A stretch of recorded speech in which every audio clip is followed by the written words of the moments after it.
To my next guest, the great Jeremy Rosenthal, the legal analyst for the James Show. So let me go ahead and get over my skis here, Jeremy. I'm kind of excited about the idea that Ghislaine Maxwell has been moved from wherever she was in Florida to wherever she is here in Texas in the Bryan area, because this follows about, what was that, just last week or was it 2 weeks ago, where she had a couple days of questioning with an official from the Department of Justice. And so I think this is a sign that she's cooperating.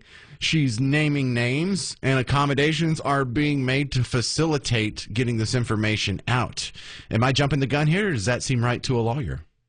Oh, you think it's not coincidence that she just happens to be going to a lesser security prison where there's a lot of softball and volleyball? You don't think that that's just like on par for people who are convicted of sex crimes? You think this is you think these things are connected, do you? Well, look, I'm picking up a little sarcasm there, Jeremy, but I can also see the case that she's not talking, so maybe they're trying to butter her up, or maybe she's saying, yeah, I'll talk, but she's not really talking, and so they're just kind of going along with this, seeing if she will spill some more beans. So I'm not 100% on the idea that she's spilling the beans just yet. I just think that's probably the more possible or probable out of the possible scenarios. Well, I think they're certainly getting along with the interview that was conducted, and all of these things are certainly signs that when you take them in conjunction show that the administration is at least happy with her, or to your point, maybe they're kind of greasing the skids here a touch for her. But these are positive moves. There's a few remedies that she could be pursuing. At the top of her list is a presidential pardon. I think everybody would have to think that that's as radioactive as it gets. On a case like hers, for an offender like hers, she was alleged to have groomed children, to have sexually assaulted them herself along with Epstein. This is not a person that you really, this is not one that you really want to lead with. But below that, there are federal rules. There's Federal Rule 35B of criminal procedure, and what that allows is a defendant post-conviction for substantial assistance can get a downward departure on their sentence even after they're in jail. Now, there's a few legal things that have to happen here.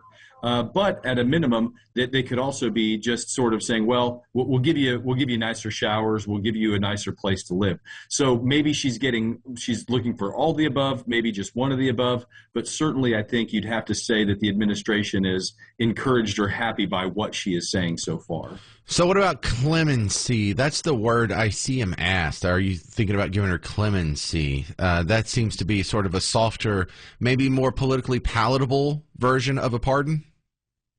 Right. Clemency can be a tricky word depending on sort of how you're using it.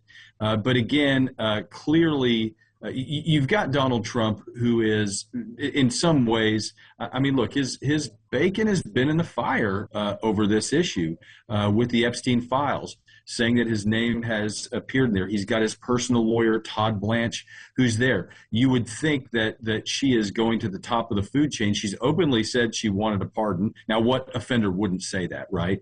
But yeah, I think that that's got to be sort of what her end game is. But again, when you're an offender and you're in shutdown and you're in the prison, you think that your case is the one in the million, the special one that everybody needs to double over for.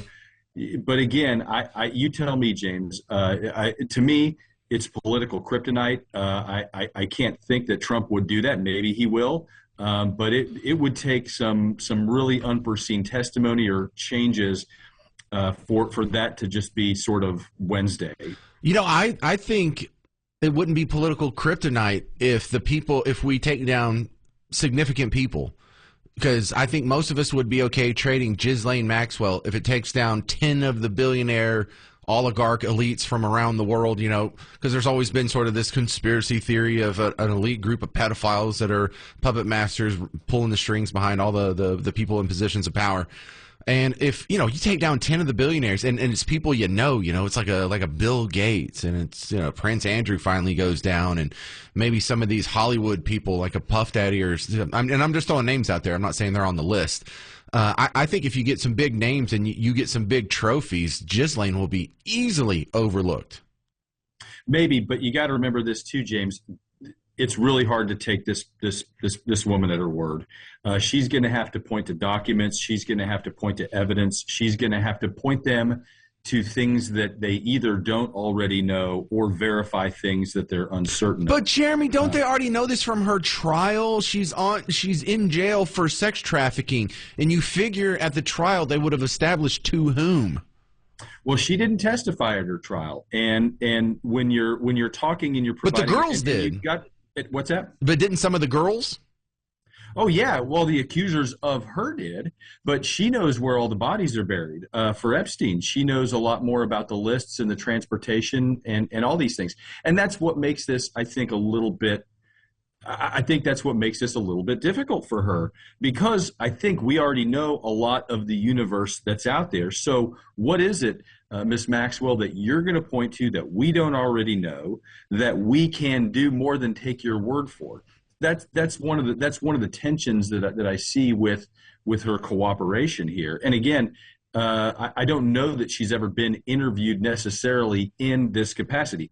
When you are the defendant and you are on the hook for these things, when she went to trial after Jeffrey Epstein's suicide, after his death. And so from that standpoint, she was at the center. She was at the pinnacle of what they wanted. The FBI usually doesn't sit down and want to talk to the target of the investigation, the main center person. They want the people around that who can give them their prize.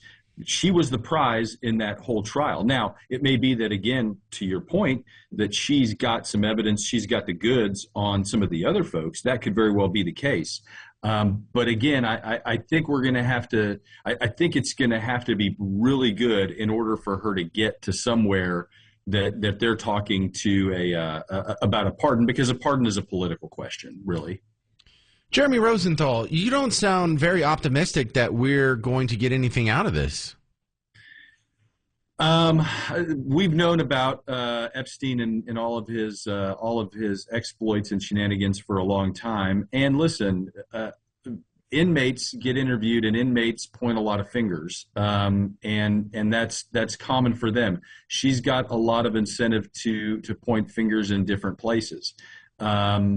But like I just am not certain what they're trying to accomplish by interviewing her, because again, I kind of think you know pretty much everything about this already, and she may provide some value, and she probably will, because again, she knows some of the dark secrets, and I don't know when she would have provided that before. So maybe she gives you a roadmap you didn't already have. But I'm a cynic, I'm a skeptic, and that's just being a lawyer. Are we going to see? Really upsetting. What's most upsetting about all this is her lawyers had to sue her for over $800,000 because she didn't pay her lawyers.